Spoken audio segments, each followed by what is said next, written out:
Chapter 1. The Jingle of Bells. The cemetery at Drywater Gulch wasn't a place many dared visit after sundown. The moon hung low and heavy that night, casting its pale glow over rows of weathered tombstones. The wind whispered between them like ghostly secrets stirring the sparse grass. But the solitude of the graveyard was broken by the unmistakable sound of jingling bells. Jingle bell. Dudley shuffled between the graves, the brass bells on his boots ringing with every step. Some said the bells were to ward off spirits. Others claimed they were just part of Dudley's madness. He'd earned his nickname years ago after wandering into town covered in soot, babbling about miners' ghosts and jingling like a Christmas ornament. Just a little dig, he muttered under his breath, clutching a rusty pickaxe. Old Elias won't be needing what's in his pockets. No, sir, not where he's gone. Elias Snake Holt's burial had been the talk of the town just 3 days earlier.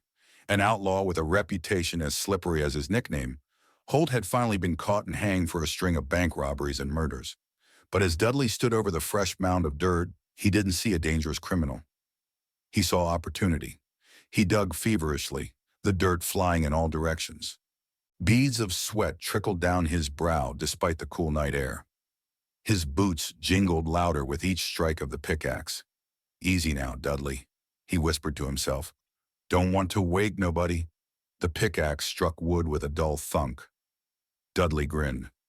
There we are. He pried the coffin open with clumsy hands, the lid creaking as it gave way. Inside lay Holt, his face pale and still beneath the dirt-streaked burial suit. Dudley hesitated, unnerved by how lifelike the man still looked, as though he might wake up any second. "You're dead," Dudley reassured himself, reaching for the watch chain glinting on Holt's chest. Dead men don't need watches. But as his fingers brushed the chain, something cold and clammy clamped around his wrist. Dudley yelped, stumbling back. Holt's eyes snapped open, his hands shooting out to grab the edge of the coffin. He groaned, the sound low and guttural, as though his throat hadn't been used in years. "The dead man walking!" Dudley screamed, falling backward. He scrambled to his feet and bolted, leaving his pickaxe and courage behind.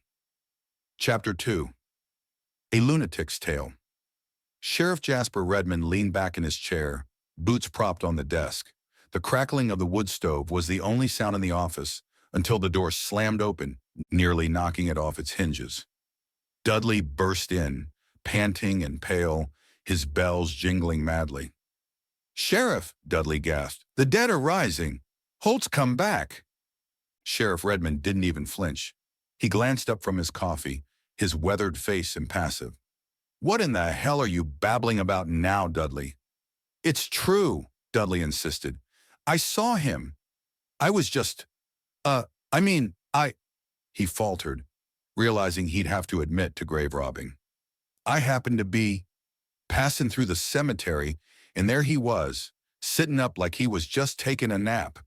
The sheriff snorted. "Dudley, you've been drinking again, haven't you?" "No. Well, maybe a little, but that's not the point. He's out there, walking around like some kind of devil ghost."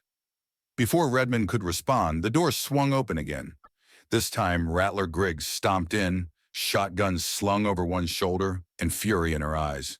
"Sheriff, I've had just about enough of this nonsense," Redmond sighed. "What's the trouble, Rattler?" "That trouble is what?" She pointed an accusing finger at Dudley.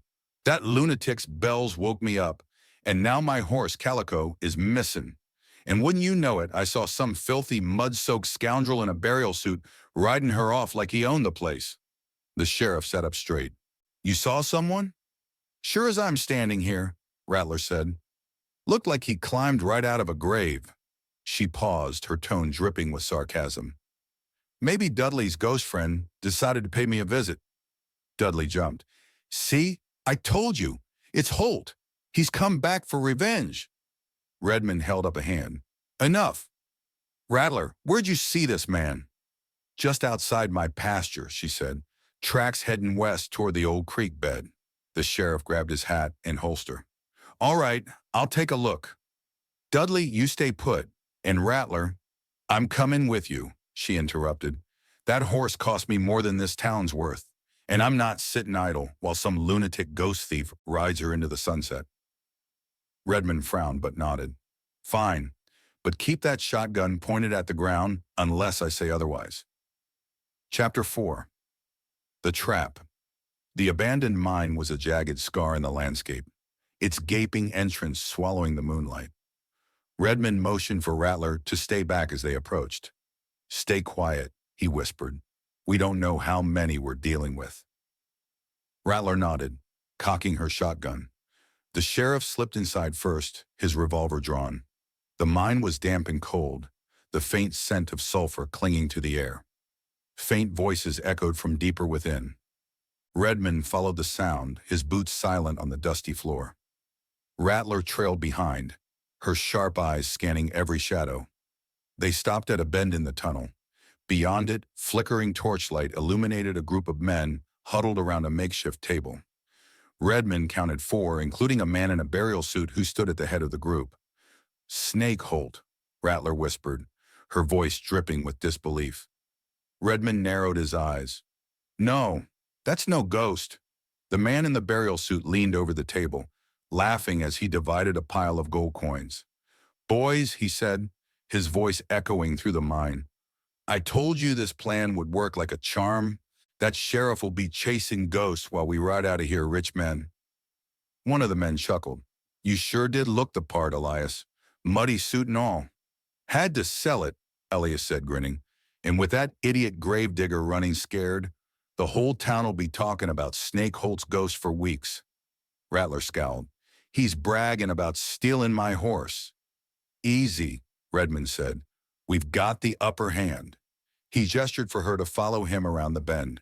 Moving quietly, they positioned themselves behind a cluster of barrels near the table. Redmond raised his revolver and stepped into the light. Evening, gentlemen, he said. The outlaws froze, their hands darting to their weapons.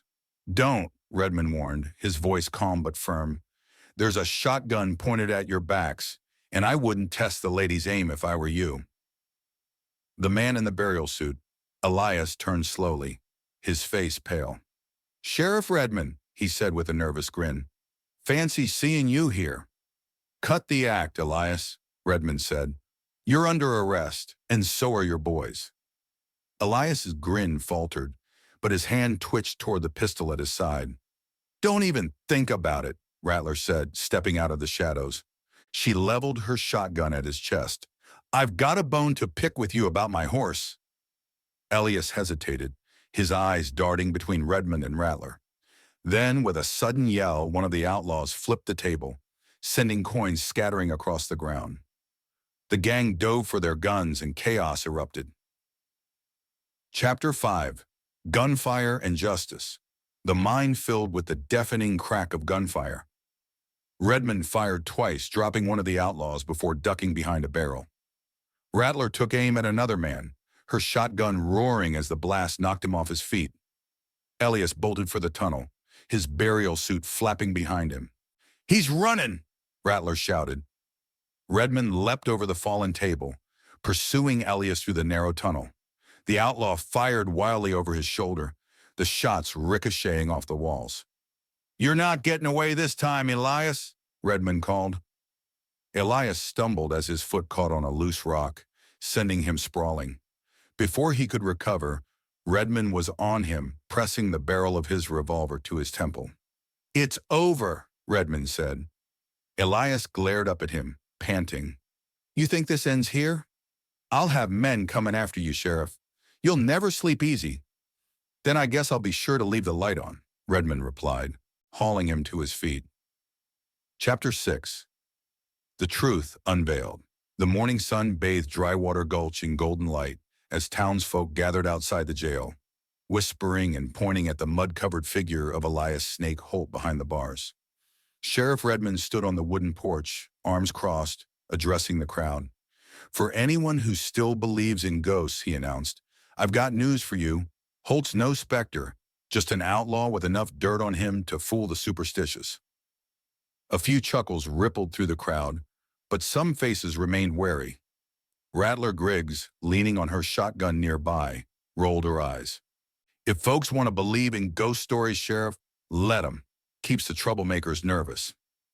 Dudley, who had been peering through the jail bars with his face pressed against the iron, spun around to face the group. His bells jingled madly as he paced the porch, muttering to himself. "You sure he's not a ghost?" Dudley asked, his voice wavering. "I mean, look at him. So pale, so filthy. Looks halfway to the grave already." Redmond sighed, pinching the bridge of his nose. "Dudley, for the last time, he's just a man. A lying, cheating, thieving man." "And a horse thief," Rattler added with a glare toward the jail. From inside, Holt gave a crooked grin. "I'll take that as a compliment, ma'am." "You'd best hope these bars hold, or I'll be taking it out of your hide," Rattler snapped. Redmond smirked at her, but turned serious as he addressed Dudley. "You listen, Dudley. Holt's no more supernatural than you are. Now stop making a fool of yourself." Dudley looked at the sheriff, his eyes darting toward the jail, then to the horizon. After a moment, he shrugged. "Maybe so, Sheriff, but you can't be too careful." Rattler raised an eyebrow. "Too careful about what?" Dudley straightened his hat and began jingling his way down the steps. "Bells, ma'am. I need more bells." "For what?" Redmond asked, baffled. Dudley stopped at the bottom of the porch and turned to face them with a crooked grin. "In case Holt's got more friends out there. Y'all can laugh now, but when the next one shows up, old Jingle Bell Dudley will be ready." The townsfolk burst into laughter as Dudley wandered off, jingling with every step. Sheriff Redmond shook his head and leaned back against the porch railing, watching the peculiar man disappear down the street. "You think he really believes it?" Rattler asked. "Probably," Redmond said with a faint smile. "But then again, I wouldn't be surprised if someone else out there has a mind to pick up where Holt left off." Rattler chuckled.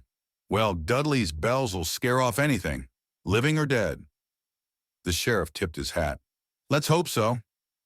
As the crowd dispersed, Dudley's bells faded into the distance, leaving the town quiet once again.